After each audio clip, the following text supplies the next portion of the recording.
12절로 27절 말씀을 찾았습니다. 한 목소리로 함께 합독하겠습니다. 미가야를 부르러 간 사자가 그에게 말하여 이르되 선지자들의 말이 하나같이 왕에게 좋게 말하니 청하건대 당신의 말도 그들 중 한 사람처럼 좋게 말하소서 하니 미가야가 이르되 여호와께서 살아계심을 두고 맹세하노니 내 하나님께서 말씀하시는 것 곧 그것을 내가 말하니라 하고 이에 왕에게 이르니 왕이 그에게 이르되 미가야야 우리가 길리앗 라못으로 싸우러 가랴 말랴 하는지라 이르되 올라가서 승리를 거두소서 그들이 왕의 손에 넘긴 바 되리이다 하니 왕이 그에게 이르되 여호와의 이름으로 진실한 것 외에는 아무것도 말하지 말라고 내가 몇 번이나 내게 맹세하게 하겠느냐 하니 그가 이르되 내가 보니 온 이스라엘이 목자 없는 양같이 산에 흩어졌는데 여호와의 말씀이 이 무리가 주인이 없으니 각각 평안히 자기들의 집으로 돌아갈 것이니라 하셨나이다 하는지라 이스라엘 왕이 여호사밧에게 이르되 저 사람이 내게 대하여 좋은 일로 예언하지 아니하고 나쁜 일로만 예언하는 것이라고 당신에게 말씀하지 아니하나이까 미가야가 이르되 그런즉 왕은 여호와의 말씀을 들으소서 내가 보니 여호와께서 그의 보좌에 앉으셨고 하늘의 만군이 그의 좌편에 오시고 섰는데 여호와께서 말씀하시기를 누가 이스라엘 왕 아합을 깨어 그에게 길리앗 라못에 올라가서 죽게 할까 하시니 하나는 이렇게 하겠다 하고 하나는 저렇게 하겠다 하였는데 한 영이 나와서 여호와 앞에 서서 말하되 내가 그를 깨겠나이다 하니 여호와께서 그에게 이르시되 어떻게 하겠느냐 하시니 그가 이르되 내가 나가서 거짓말하는 영이 되어 그의 모든 선지자들의 입에 있겠나이다 하니 여호와께서 이르시되 너는 깨겠고 또 이루리라 나가서 그리하라 하셨은즉 이제 보소서 여호와께서 거짓말하는 영을 왕의 이 모든 선지자들의 입에 넣으셨고 또 여호와께서 왕에게 대하여 재앙을 말씀하셨나이다 하니 그나의 아들 시드기야가 가까이 와서 미가야의 뺨을 치며 이르되 여호와의 영이 나를 떠나 어디로 가서 내게 말씀하느냐 하는지라 미가야가 이르되 내가 골방에 들어가서 숨는 바로 그날에 보리라 하더라 이스라엘 왕이 이르되 미가야를 잡아 시장 아몬과 왕자 요아스에게로 끌고 돌아가서 왕이 이같이 말하기를 이놈을 목에 가두고 내가 평안히 돌아올 때까지 고난의 떡과 고난의 물을 먹게 하라 하셨나이다 하니 미가야가 이르되 왕이 참으로 평안히 돌아오시게 된다면 여호와께서 내게 말씀하시지 아니하셨으리이다 하고 또 이르되 너희 백성들아 다 들을지어다 하니라. 아멘. 역대하의 말씀은 나라가 어떻게 보존될 것인가에 대한 이야기라고 어떻게 나라를 다시 세워야 될 것인가에 대한 이야기라고 말씀을 드렸습니다. 교회로 본다면 어떻게 다시 부흥을 누릴 수 있을 것인가, 어떻게 하나님의 교회로 든든히 서게 할 것인가에 대한 답이 역대하에 들어있다라고 늘 말씀을 드렸습니다.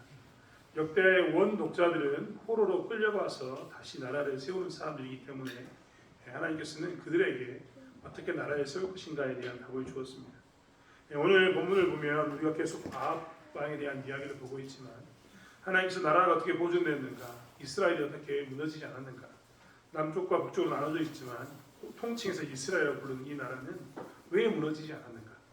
북쪽 이스라엘 같이 이런 악한 왕이 있었음에도 불구하고 무너지지 않는 이유에서 여러 가지 이유를 들 수가 있겠지만 오늘 역대하 18장의 중반부에 있는 12절부터 27절까지의 말씀은 이 나라가 보존될 수 있었던 이유는, 이 나라가 무너지지 않고 이 하나님을 떠나 있음에도 불구하고 지켜졌던 이유는 무엇이냐면 참 선지자 한 명이 있었기 때문이다라고 이야기하고 있습니다.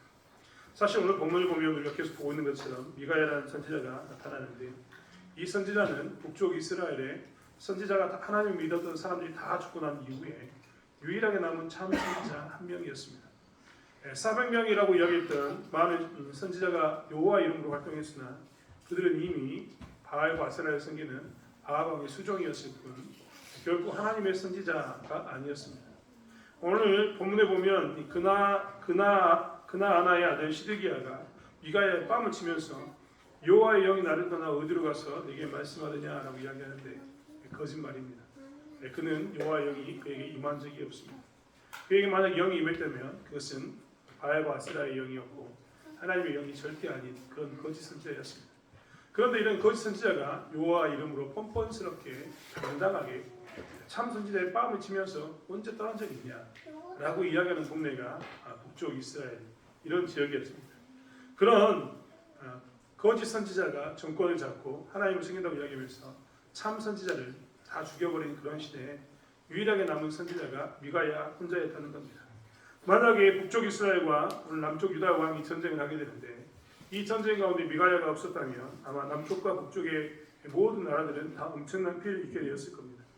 하지만 참 선지자였던 미가야 한 사람이 그 역할을 잘 감당함으로 해서 어떻게 되느냐, 이 나라가 특별히 남유다가 하나님 은혜 가운데서 보존을 받습니다.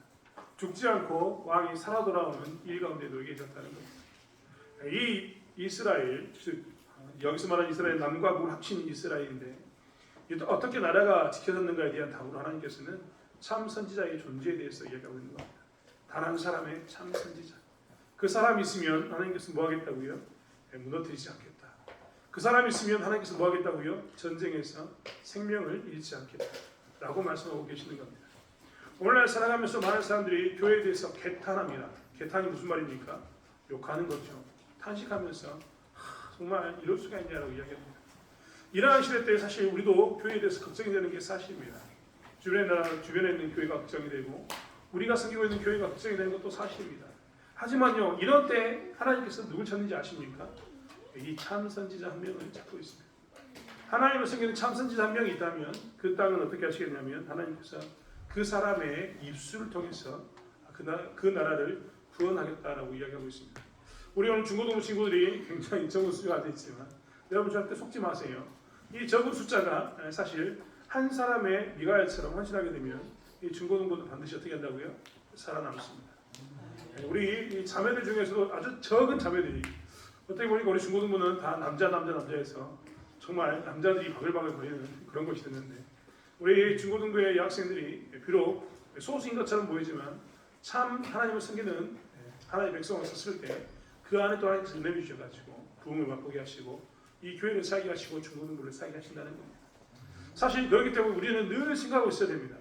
세상이 어떤 모양으로 살아가고 주변 사람이 어떻게 살아가는지라도 나는 어떻게 된다고요? 참 선지자로 살아야 된다는 겁니다. 참 선지자로 사는 게 쉬울까요? 어려울까요? 참 어렵습니다. 참 선지자가 되기 위해서 오늘 미가야를 통해서 하나님께서는 여러 가지 것을 보여주시는데 참 선지자의 삶을 살려면 이런 것 좀 포기해야 된다라는 것을 이야기하고 있습니다.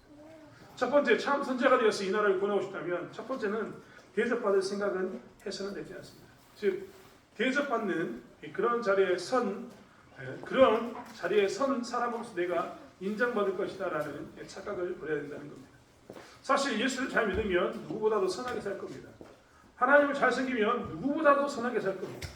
하나님을 잘 섬기면 세상과 비교할 수 없는 그런 어떤 도덕적이나 혹은 윤리적 혹은 신앙적으로도 굉장히 구별되는 모습으로 살게 될 겁니다.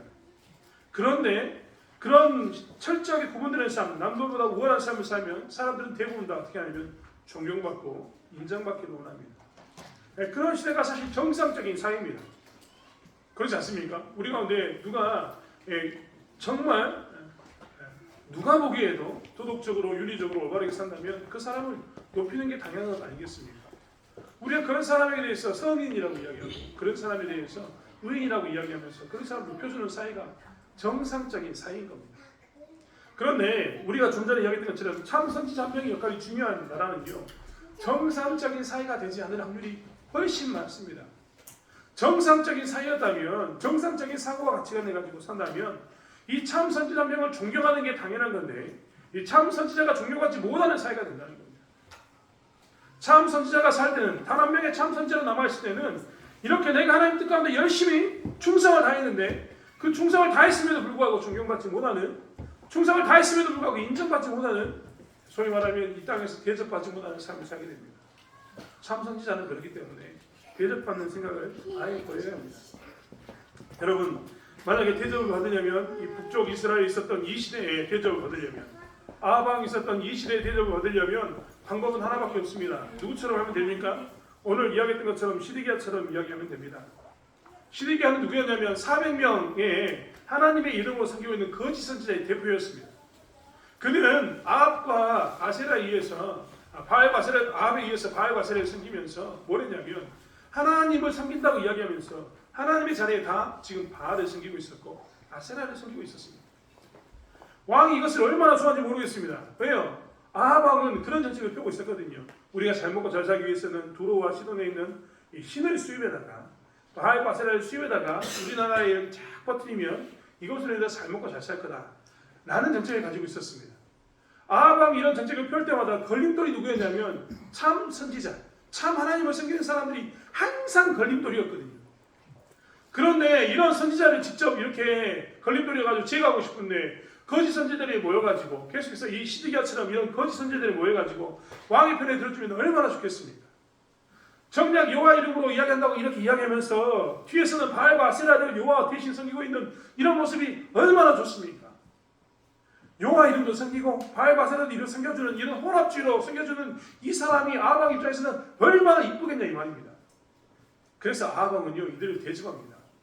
만약 이러한 시대 때 대접받고 싶은 선지자가 있다면요 방법 하나밖에 없다니까요. 그렇게 혼합주의로 섬기면 됩니다. 이때는 하나님 섬기고 이때는 바알과 아세라를 섬기고 이런 모습으로 살면 됩니다. 유일하신 하나님으로 섬기는 게 아니라 하나님과 바알은 똑같다 이런 마음을 가지고 살면 됩니다. 이런 마음을 가지고 살면요 인생이 어떻게 되면 대접받습니다. 왕이 그를 불러다가 궁궐에 제일 먼저 뭐랍니까? 하나님 뜻이 뭔가 물어보자라고 얘기할 때마다 그를 부릅니다. 위신이 올라가겠죠. 소위 말하면 위신이 올라갈 겁니다. 아 나는 왕이 부르는 이 나라의 왕이 부르는 첫 번째 하나님의 선지자다. 이런 호칭, 이런 명칭을 듣게 될 겁니다. 얼마나 좋겠습니까? 사람들이 지나다닐 때마다 아 저 사람은 왕이 문제가 있을 때마다 부르는 선지자의 대표, 아 이쪽 북쪽 이스라엘의 이 선지자의 대표 이런 말을 붙여주면서 항상 왕과 함께 있으니 얼마나 행복하겠습니까? 그런데요 참 선지자는 그런 대접을 받지 못합니다. 그런 삶과 살 수가 없는 그런 시대에 살기 때문에 그는 당장 어리석은 것처럼 보이는 삶을 살게 됩니다. 세상이 바라보기에는 와 쟤는 왜 저렇게 살아? 남들은 다 적당히 왕하고 타협하고 지혜롭게 저렇게 살아가는데 이 사람은 이렇게 미련하게 하나님만을 강조하면서 하나님 외에는 다른 것을 절대 섬길 수 없다고 이야기하면서 왕에게 눈밖에 나면서까지 굳이 이렇게 하나님을 따라가는 거야 라고 사람들은 조롱했을지 모릅니다. 하지만 그렇게 사는 그 사람 때문에 북쪽 이스라엘은 남쪽 유다는 무엇을 경험하게 되냐면 구원을 경험하게 됩니다. 오늘날 살아가면서 그렇기 때문에 우리도 먼저 바라봐야 할 것은 무엇이냐면 혼란한 시대에 하나님을 떠나는 시대에 사람들이 하나님에 대해서 관심 없는 시대에 오히려 사람들이 하나님이 아니라 다른 것을 바라보는 시대 때 살아가는 그리스도인들은 하나님의 참 선지자로서 우리 때문에 나라가 망하지 않는 것은 분명하지만 그때마다 우리가 대접받는 것, 인정받는 것을 내려놓아야 합니다. 여러분 우리는요 항상 무엇을 위해서 사냐면 세상에서 대접받고 인정받기 위해서 살고 있습니다. 우리 중고등부 친구들 한번 이야기해봐요. 공부 잘하는 이유가 뭡니까? 열심히 하는 이유가 뭐예요? 그렇죠. 우리 강동이가 제일 정직합니다. 이 시대에 살고 있는 학생은 제일 정직합니다. 성빈아 너는 왜 그렇게 살고 있어? 대학교 가려고. 하진이한테 물어봐야 돼. 하진이가 굉장히 똑똑하거든요. 그래서 잘합니다. 하진이한테 물어볼게요. 하진이 너는 왜 이렇게 열심히 살고 있어? 미래에 잘 살려고요. 우리 아이들이 이렇게 정직합니다. 한편으로 저는 이 말 물어볼 때 준비하면서 한편으로 이런 기대하고 있었거든요. 나는 주 예수를 위하여 공부를 합니다. 제 상상력이 너무 컸다는 것을 다시 한번 느끼고 있습니다. 여러분 우리는 보통 평상시에 다 이렇게 삽니다. 이 정상적인 아이들의 삶인 거죠. 우리는 그리스도인으로서 학생의 신분으로 살 때 어떤 모습을 가지고 사냐면 나는 안정적인 미래를 위해서, 나는 좋은 대학교 가기 위해서, 나는 좀 더 많은 돈을 쌓아서 부유롭게 살기 위해서 삽니다. 이게 정상적인 이런 태도라니까요. 이런 모습이 아이들의 대부분 태도인 거예요. 그렇기 때문에 이 아이들은요 사실 정말 미안하지만 이렇게 살다 보면요 인정받기 원하고 대접받기 원하기 때문에 자꾸 사회에서 인정받는 길, 대접받는 길을 쫓아갑니다. 직장을 고를 때에도 좀 더 돈 많이 주는 곳, 대학교를 갈 때도 좀 더 인정받는 스카이라고 이야기하는 저 서울에 있는 대학교, 그렇지 않습니까? 직장을 구할 때도 소위 말하는 대기업이라고 이야기하는 큰 직장, 대기업이 아니어도 돈 많이 주는 직장, 이런 것을 쫓아가는 게 대부분 우리의 삶입니다. 왜요? 이게 다 인정받는 사회, 대접받는 사회로 가는 우리의 모습이기 때문에 그래요. 부끄럽지만 목사인 저도 가끔은 돈 많았으면 좋겠어요. 왜요? 돈 많으면 그 소리 뻥뻥 칠 수 있을 것처럼 보이니까. 근데 이런 것을 볼 때마다 저는 느낍니다. 아, 나도 인정받고 싶어하고 대접받고 싶어하는구나. 근데 우리의 사회는요, 자꾸만 우리로 하여금 인정받고 대접받는 길로 가는 게 좋은 길이라고 늘 이야기하고 강조해 줍니다. 공부 잘해야지, 그래 좋은 대학교 간다. 좋은 대학교 가야지, 그래 좋은 직장 간다. 좋은 직장 가야지, 그래 돈을 많이 번다. 돈을 많이 벌어야지, 이쁜 아내 만나고 좋은 남편 만난다. 이런 논리가 지배하고 있는 사회가 오늘날의 사회인 겁니다. 그리고요, 이들이 30대, 40대가 돼가지고 있을 때는요, 돈 제일 많이 번 사람이 성공하는 사람, 인정받는 사람이 됩니다.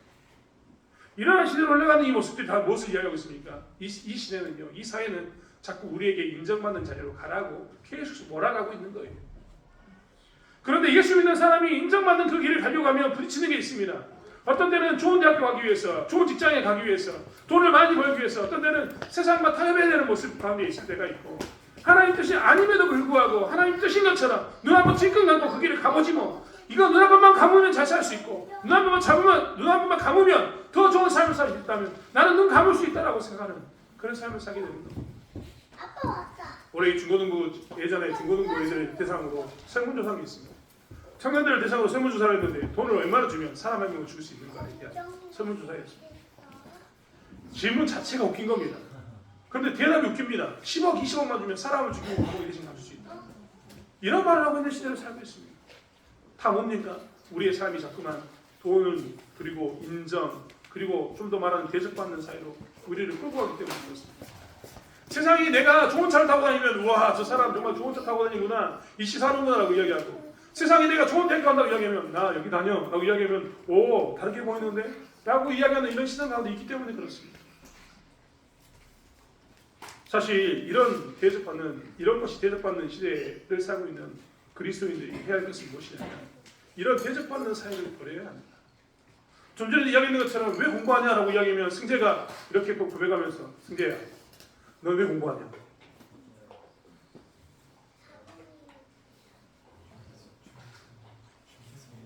네, 형들이 열심히 코치해주고 있습니다. 네, 주의 입술을 위해서 그러라고. 네, 자기들은 실수했고 이제 답을 알았기 때문에 주의 예수를 위해서라고 이야기합니다. 이런 말이 좀 나왔으면 좋겠어요. 예수 믿는 저는요 개인적으로 우리 중고등부 친구들이 대접받는 자리, 인정받는 자리에 있었으면 좋겠지만 그들이 하나님 뜻이 아님에도 불구하고 대접받는 자리, 하나님 뜻이 아님에도 불구하고 인정받는 자리에 가는 것은 원치 않습니다. 사실 그런 사람이 우리 중고등부에 나온다고 이야기하면요, 이 사회는 그 친구들이 빛과 소금의 역할을 감당하는 게 아니라 어둠의 역할을 감당하기 때문에 그 친구들이 사는 사회는 더 악해지게 될 겁니다. 하지만 우리 중고등부 친구들 그리고 우리 대창교회 성도들이 내가 비록 이런 시대 가운데 인정받지 못하고 대접받지 못해도 나는 예수 믿는 사람으로서 주님의 길을 가겠다라고 참 그리스도로 살고 있느라고 고백하는 순간 어떻게 되냐면 우리는 그때 하나님이 우리를 통해서 이 사회를 지탱하고 우리를 통해서 이 사회를 유지하는 그 은혜를 누리게 된다는 겁니다. 여러분 착각하지 마십시오. 세상에 잘 나가는 소위 좋은 대학교 나와서 좋은 직장 갖는 사람에 의해서 이 사회가 유지되는 게 절대 아닙니다. 제가 보니까요, 무슨 일을 어떤 사람을 힘든 국가가 어려운 일을 경험했을 때 돈을 먼저 내놓으면서 이 국가를 위해 헌신하고 있는 사람들은요, 부자가 아니라 대부분 다 평범하고 있는 서민들, 그리고 오히려 더 국가를 사랑하는 그들이 더 뭐라고 있냐면 열심히 국가를 위해서 금도 팔고 여러 가지 것을 팔아서 희생하면서 헌신하면서 국가를 세우는 것을 보았습니다. 우리는 그렇기 때문에 예수 그리스도 믿는 사람으로서 이 나라를 보존하고 그리고 우리가 가지고 있는 이 개창교회를 보존하고 중고등부를 지키기 위해서 무엇을 해야 되냐면 잘 나가는 자리, 인정받는 자리를 먼저 보기 전에 뭘 봐야 된다고요? 하나님께서 원하는 자리, 하나님께서 원하는 그 자리에 서서 하나님이 원하는 말씀을 가지고 사는 것, 그것을 바라봐야 되는 겁니다. 사실 중고등부 시절에 우리가 꼭 놓쳐서는 안 되는 게 있다니까요. 우리는 학생이긴 하지만 누구를 위한 학생이에요? 아멘. 그 말을 듣고 싶었습니다. 제가 우리 중고등부 애들에게 나눠준 그 티셔츠가 있는데요. 거기에 보면 스튜던트 포 크라이스트라는 문구가 적혀있는 게 있습니다. 예수를 이해한 학생. 여러분 우리 또한 마찬가지입니다. 우리는요 예수를 이해한 성도로 사는 겁니다.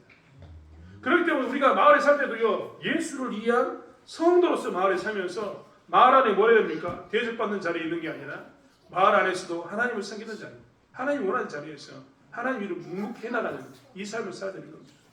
그랬을 때 우리의 마을 가운데 교회가 세워지고 우리의 마을 가운데 마을 공동체가 건강하게 든든하게 서게 된다는 겁니다. 그렇기 때문에 예수 믿는 사람은 어떻게 해야 된다고요? 대접받는 자리를 찾는 게 아니라 하나님께서 원하는 자리를 찾아야 합니다. 미가야처럼 이런 자리를 찾는 이런 선지자가 있는 나라는요, 하나님께서 망하지 않게 하겠다라고 오늘 말씀을 통해서 보여주고 있는 겁니다. 포로로 돌아온 그들도 그렇기 때문에 가지고 있어야 됩니다. 마지막으로 남아있는 하나님께서 원하는 참 선지자가 미가야였던 것처럼 내 인생이 하나님께서 원하는 참 선지자로 마지막을 살아야겠다. 사람들이 돌아와서 어떤 모습 가운데 원망과 불평을 하게 될지 모르지만 나는 끝까지 하나님께서 원하는 자리를 새겨나라고 고백하는 그 참 선지자의 그 마음을 가지고 살았을 때 이스라엘은 재건되게 되어 있다는 겁니다. 우리 또한 이런 은혜를 누리시길 원합니다. 두 번째로 기억할 것은 뭐냐면 오늘 미가의 이야기를 통해서 뭘 이야기하고 있냐면 예수 믿는 사람으로서 참 선지자로 살려면은 우리의 시선을 바꾸라고 이야기합니다. 이 이야기는 여러 번 이야기했습니다만 우리의 시선은요 자꾸만 우리의 싸움을 물리적인 싸움으로 생각하기 쉽습니다. 여러분 오늘 본문을 보면서 400대 1이었습니다. 400대 1. 내가 지난 시간에도 말씀드렸지만 이 하나님을 섬긴다고 이야기하는 거짓 선지자가 400명이었고 하나님의 선지자가 딱 한 명이었거든요.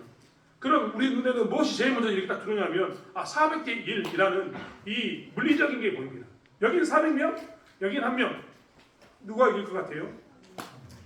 물리적인 것으로 보면 400명이 이기죠. 아무리 그 사람이 어떤 능력을 가졌더라도 그가 정말 미안하지만 그가 캡틴 아메리카를 데리고 오든 소위 말하는 그 드림팀을 데리고 와도 400명은 이길 수가 없습니다. 혼자는 이길 수가 없는 거죠. 이런 것처럼 우리는 물리적인 영역으로 바라보면요 400대 1이 얼마나 험한 싸움인가를 보기 때문에 포기할 때가 정말 많습니다. 400대 1라고 보니까 물리적인 영역만 보니까 우리는 포기하기 쉬운 거예요. 하지만요 이게 물리적인 영역이 아니라 영적인 영역으로 가게 되면요 400대 1의 싸움이 뭘로 보이냐면 400명의 사람과 한 명의 하나님이 보이는 겁니다. 여러분 이게 물리적인 영역 싸움으로 보면요 하나님이 우리 편에 계신다는 게 보이면 그때 우리는 뭘 하게 되냐면 이길 수 있는 힘이 생기는 겁니다. 오늘 참 선지자가 나라를 지켰는데 참 선지자가 살리면요 참 선지자의 시선은 항상 바뀌어 있어야 됩니다. 눈에 보이는 물리적인 시선을 버리고 자꾸만 하나님이 보여주신 영적인 시선으로 내가 바라볼 수 있는 일 가운데 서 있어야 되는 거예요. 우리는 눈으로 보는 게 너무나 익숙해서 자꾸만 이 물리적인 것만 보기 때문에 눈에 보이는 이것만 보기 때문에 영적인 것을 보지 못하기 때문에 자꾸 두렵고 떨려서 포기해버릴 때가 너무나 많습니다. 하지만 오늘 미가야는 절대 그렇게 보지 않습니다.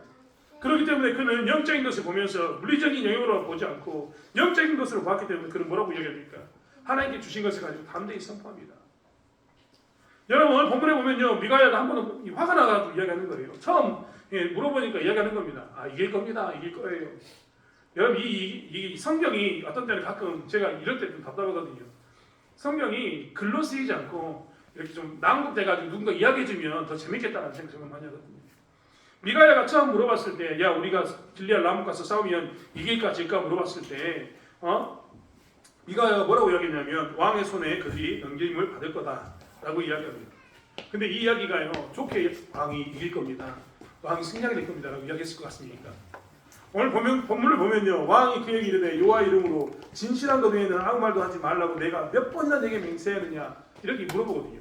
그러니까 왕이 듣기에 미가야가 이길 거예요 이 말이 좋은 말로 들린 거예요? 안 좋은 말로 들린 거예요? 안 좋은 말로 든 겁니다. 우리도 한국말 할 때 네 하고 이 악센트 어디에 이 강조점 중간에서 말 다르게 들리잖아요. 미가야도 그렇게 이야기한 거죠. 그래요 왕이 올라가시면 이길 겁니다. 이렇게 이야기하니까 왕이 듣기에 이게 지금 딱 듣자마자 어떤 마음으로 드는 거예요? 얘가 지금 거짓말하는데 비아냥거리는데 완전히 별별 꽈가지고 이야기하는데 이 말을 듣는 겁니다. 이긴다니까요. 가요 가. 이긴단 말입니까? 이긴다. 이런 말 하니까 다시 물어보는 거예요. 다시 물어보고 난 후에 그는 뭘 이야기합니까? 진실을 이야기합니다. 미가야는요 담대하게 이야기해버립니다. 그리고는 그는 뭘 했냐면 오늘 본문에 보시면 그 아합왕이 하는 그 태도를 보십시오. 그는 이 미가야는 담대히 말씀을 전해서 여러 가지 일들을 경험하게 되는데 먼저는 뺨을 맞습니다. 공식적인 자리에서 바로 그 말 때문에 뺨을 맞아요. 하나님 말을 대언하는 순간 뭐 어떻게 됐어요? 바로 싸대기를 맞습니다. 오늘 본문에 나왔지 않습니까? 24절에 그나의 아들 시드기야가 가까이 와서 미가야의 뺨을 쳤습니다. 두 번째는 조롱을 당합니다. 어떤 조롱을 당합니까? 야, 우리가 하나님 선지자이고 하나님 영이 우리에게 있었는데 이 하나님 영이 언제 너에게 갔어? 이런 말 하는 겁니다. 세상 사람들이 400명이 너는 거짓말쟁이 이렇게 말해버린 거예요. 우리가 한자 성어 중에 3인 성어가 있습니다. 3인 성어. 이 말이 뭔 말입니까? 세 사람이 호랑이다 호랑이다 호랑이다 하면 그게 뭐라고요? 호랑이가 나타나는 것이 되는 겁니다. 호랑이가 되는 거예요. 그런데 400명이 미가야에게 네게 언제 하나님의 영이 있었냐고 조롱합니다. 그것만 있습니까? 왕이 바로 그 이야기를 듣자마자 어떻게 하냐면 시장과 왕자를 불러다가 이놈을 감옥에 가둬라. 성경의 26절이 제 편이 아니라 성경에 나왔습니다. 이놈을 옥에 가두고 내가 평안히 돌아올 때까지 고난의 떡과 고난의 물을 먹게 하여. 고난의 떡과 고난의 물이 뭐겠습니까? 배부르게 먹게 하겠다? 좋은 거 먹게 하겠다는 겁니까? 조금씩 주면서 얘가 좀 배도 고파보고 그래야지만 지가 좀 힘들어 봐야지만 이런 소리 안 하겠지 하는 그런 모습까지 둔다는 겁니다. 여러분 이스라엘의 감옥에 대해서 제가 여러 번 이야기했는데요. 이스라엘 감옥은요 우리나라처럼 평지가 아니에요. 우리나라 감옥은 대부분 사극 보면 어떻게 합니까? 나무로 만든 감옥 틀 안에 목에다 이렇게 착고를 차고 이렇게 딱 앉아 있지 않습니까? 이스라엘은요 땅을 파가지고 이렇게 구덩이를 팝니다. 그리고 그 안에 집어넣어버립니다. 굉장히 습하고 어두운 곳에 던져버리는 겁니다. 그런 곳에서 고난의 물과 고난의 떡을 먹으라고 그들에게 조롱하고 있습니다. 그런데 이런 일을 경험할 끝번이 하는 미가야는 뭘 했다고요? 하나님의 말씀을 전합니다. 왜 전했을까요? 그의 눈에는 하나님의 뜻이 분명히 보이기 때문에 그렇습니다. 다른 사람 눈에는 물리적인 것밖에 보이지 않기 때문에 이 자리가 굉장히 위험한 자리고 자칫 잘못하면 내가 죽을 자리겠다라는 생각이 들겠지만 미가야의 눈에는 하나님의 그 모습, 영적인 부분이 보이기 때문에 그는 감히 담대하게 빵을 맞을 것도 알고 조롱당할 것도 알고 감옥에 갇힐 것도 뻔히 압니다. 그런데 뭘 한다고요? 말씀을 전합니다. 그는 영적인 것을 보기 때문에 영적인 자리에 서서 이 영적인 하나님의 뜻을 붙들고 사는 삶을 살았습니다. 사실 무너진 나라 가운데 이런 참 선지자 하나 때문에 나라가 보존되게 되는데 참 선지자는 그렇기 때문에 시선을 늘 바꿔야 되는 거예요. 우리 중고등부 친구들도요 학교를 다니면서 자꾸 시선을 좀 바꿨으면 좋겠어요. 여러분 정말 중고등부 때 좋은 게 있지 않습니까? 이제 방학이 끝났는데 아쉽죠? 근데 진짜 우리 중고등부 친구들 중에 몇 명이 보상심리가 발동해가지고 저하고 재밌게 공부했었는데 요즘 공부를 좀 안 했더니 보상심리가 발동해가지고 그러더라고요. 이제 곧 개학인데 언제 노냐? 지금 놀아보자. 아 자자자자자 하고 밤새도록 놀던데요. 이런 순간 어떻게 된다고요? 망합니다. 사실 이런 것들이 사실 우리의 시각이 학교, 방학, 공부 혹은 노는 것 여기에만 국한되어 있으니까 그렇거든요. 그런데 우리가 하나님의 뜻가운데 영적인 눈으로 우리 학생의 신분을 바라보면요 이런 삶을 살지 않습니다. 여러분 한번 이야기해볼까요? 하나님의 시선으로 본다면 방학 혹은 개학 이게 보일까요? 하나님의 시선으로 본다면 이렇게 보이지 않습니다. 하나님의 시선으로 본다면요 하나님께서 6일 동안 열심히 내 일 가운데서 충성하라고 이야기했던 6일과 안식일에 대한 개념이 눈에 들어오게 됩니다. 여러분 예수 믿는 사람은요 방학이든 학교 다니든 상관이 없어요. 하나님의 시각으로 6일 동안 하나님께서 내게 주신 일 가운데 열심히 충성하고 하루는 뭐 하는 겁니까? 주일을 성수하고 이게 하나님의 시각인 거죠. 근데 이 시각이 사라지고 자꾸 방학, 개학, 방학, 학기 이렇게 시작하니까 우리 가운데 어떤 심리가 되는 겁니까? 하나님의 눈으로 바라보지 않으니까 이 날은 나의 날, 지금은 내가 보상받을 날 하고 뭐 한다고요? 내 인생이 싹 무너지게 되는 거예요. 우리의 인생도 마찬가지입니다. 여러분 우리의 인생도 한번 생각해 볼까요? 우리의 인생은요 나이 우리 이 대청교회는 연세 드신 권사님이 계시니까 우리의 인생은 이렇게 생각합니다. 어렸을 때 태어나가지고 이 중고등학교를 지내가지고 청년이 되고 장년이 되고 결혼하고 난 이후에 자식이 출가하게 되면 자연스럽게 노년이 되고 해가지고 우리 인생은 이런 그래프로 완만하게 무너져가는 시간이라고 생각합니다. 제가 들었던 표현 중에 가장 이쁜 표현이 가장 제 마음 맞는 표현이 이런 표현이었거든요. 이런 인생에 대한 그래프를 이렇게 표현했습니다.